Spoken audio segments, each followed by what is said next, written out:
మూగజీవాలను కూడా జంతుబలికి పెట్టినారు. ఇంత వైభవంగా మీరు ఆమెకు మూగజీవాలను జంతుబలి చేస్తున్నప్పుడు కొంచెం నిప్పడిగితే తెచ్చిపెట్టదా, చుట్ట వెలిగించుకోనన్నాడంట స్వామి మున్సూపుతో. గ్రామ మున్సూపునైన నన్ను ఎగతాళిగా మాట్లాడుతున్నావా? గ్రామ దేవత నాకు నిప్పు తెచ్చిస్తుందా, నేను చుట్ట వెలిగించుకుంటాను? ఆ మట్టి బొమ్మ నిప్పు తెచ్చిస్తుందా, చందా ఇమ్మన్నాడంట స్వామిని మున్సూపు. అప్పుడు స్వామి కోపద్రికులుడై, అమ్మ పోలేరి, మరి మున్సూపుకు గ్రామస్తులకు నా చందా ఇవ్వండి, జాతర జరగదంటున్నాడు. మరి నా చందా ఇవ్వకపోతే నీ జాతర జరగదమ్మా. కొంచెం నిప్పు తీసుకురమ్మా, చుట్ట వెలిగించుకోని మున్సూపుకో.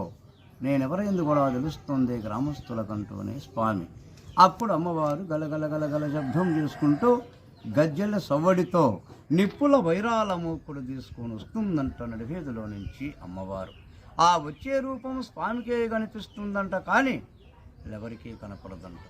వైరాల మూకుడి మాత్రమే కనిపిస్తుందంట. వీళ్ళు ఈ రూపంలో వస్తున్నావమ్మా, ఈ రూపంలో వస్తే జనులు చూడలేరు, భయభ్రాంతులు అవుతారు, భయపడతారమ్మా. బాలిక రూపంలో ప్రత్యక్షంగా అంటే అప్పుడు అమ్మవారు సాక్షాత్ బాలిక రూపంలో నిప్పు తెస్తుందంట.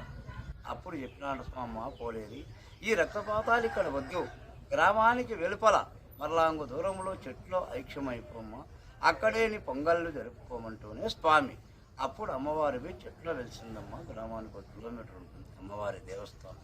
ముఖ్యంగా చెప్పడం ఏమిటంటే, స్వామి ఆనాడు కాలజ్ఞానంలో రచించిన వాక్యాలలో కొన్ని గూఢార్థంలో రచించినారు స్వామి, కొన్ని బహిర్గతంగా రచించినారు. వాటిలో విశేషమైనటువంటిది ఈ కరోనా.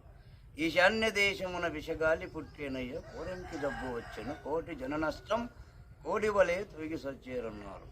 ఆనాడు స్వామివారు చెప్పినటువంటి యొక్క వాక్యాన్ని అమెరికా దేశస్థులు ఇది అవాస్తవం, జరగదని చెప్పి తక్కువగా అంచనా వేసిన. ఎప్పుడైతే ఆ అమెరికా దేశంలో విపరీతమైన జననష్టం సంభవించిందో, ఆనాడు స్వామివారు చెప్పినటువంటి ఇది వాస్తవం కదా అనే విషయం కూడా వాళ్లకు జ్ఞానోదయం కలిగింది. ముందు స్వామివారు కొన్ని వింతలు విచిత్రాలు జరుగుతాయని చెప్పినాడు.